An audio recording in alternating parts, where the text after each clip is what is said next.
ಏನಿಲ್ಲ, ರಾಜ್ಯಕ್ಕೆ ಒಳ್ಳೆ ಮಳೆ ಬೆಳೆ ಆಗಲಿ.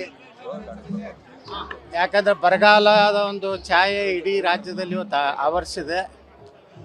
ಅದಕ್ಕೆ ತಾಯಿ ಚಾಮುಂಡಿಯಲ್ಲಿ ಇವತ್ತು ಮಳೆ ಬೆಳೆ ಆಗೋದ್ರ ಮೂಲಕ ಒಳ್ಳೆಯ ಒಂದು ಫಸಲು ಬರಲಿ, ರೈತರು ರಾಜ್ಯದ ಜನ ಸುಖ ಸಮೃದ್ಧಿಯಿಂದ ಇರಲಿ ಅಂತ ಹೇಳಿ ತಾಯಿಯಲ್ಲಿ ಪ್ರಾರ್ಥನೆ ಮಾಡಿಕೊಂಡೆ.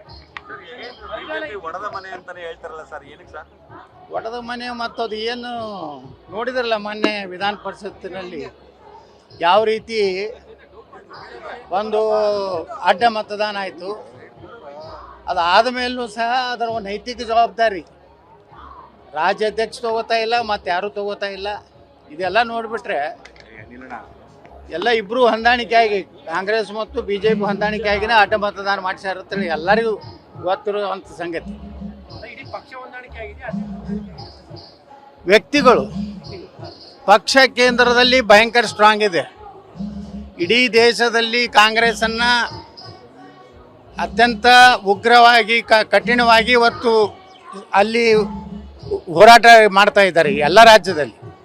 ಅದು ಕರ್ನಾಟಕ BJPಯಲ್ಲಿ ಇವತ್ತು ಹೊಂದಾಣಿಕೆ ರಾಜಕಾರಣದಿಂದ BJP ಕಾರ್ಯಕರ್ತರು, BJP ಕಟ್ಟಿ ಬೆಳೆಸಂಥ ಕರ್ನಾಟಕದ ಏನು ಜನ ಹಿರಿಯರಿದ್ದಾರೆ, ಅವರು ಭಾಳ ಇವರ ಒಂದು ಚಟುವಟಿಕೆಗಳು ನೋಡಿದ್ರೆ ಇವತ್ತು ಭಾಳ ಕೆಟ್ಟ ಅನಿಸುವಂಥ ಪರಿಸ್ಥಿತಿ ಕರ್ನಾಟಕದಲ್ಲಿದೆ.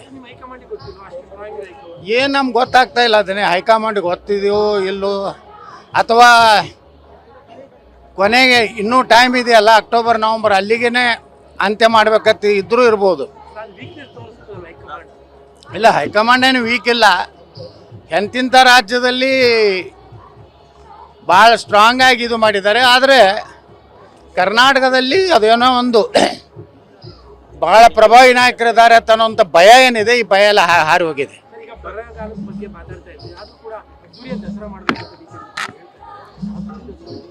ನೋಡಿ, ಇವತ್ತು ದಸರೆ ಬರುವವರೆಗೂ, ಈಗ ವಿಜಯದಶಮಿ ಬರುವವರೆಗೂ ಆ ಭಗವಂತ ಒಳ್ಳೆ ಮಳೆ ಬೆಳೆ ಕೊಡಬೇಕು ಅನ್ನೋಂಥ ದೃಷ್ಟಿಯಿಂದ ಇವತ್ತು ವಿಜೃಂಭಣೆಯಿಂದ ಮಾಡಬೇಕನ್ನೋಂಥದ್ದು ಏನಿದೆಯಲ್ಲ, ಆ ವಿಜೃಂಭಣೆಯಲ್ಲಿ ಮುಂದಿನ ದಿವಸಗಳಲ್ಲಿ ಆ ದೇವರ ಅನುಗ್ರಹ ಏನಾಗ್ತದೋ ಅದ್ರ ಮ್ಯಾಗಿಂದ ನಿರ್ಣಯ ಮಾಡಬೇಕು.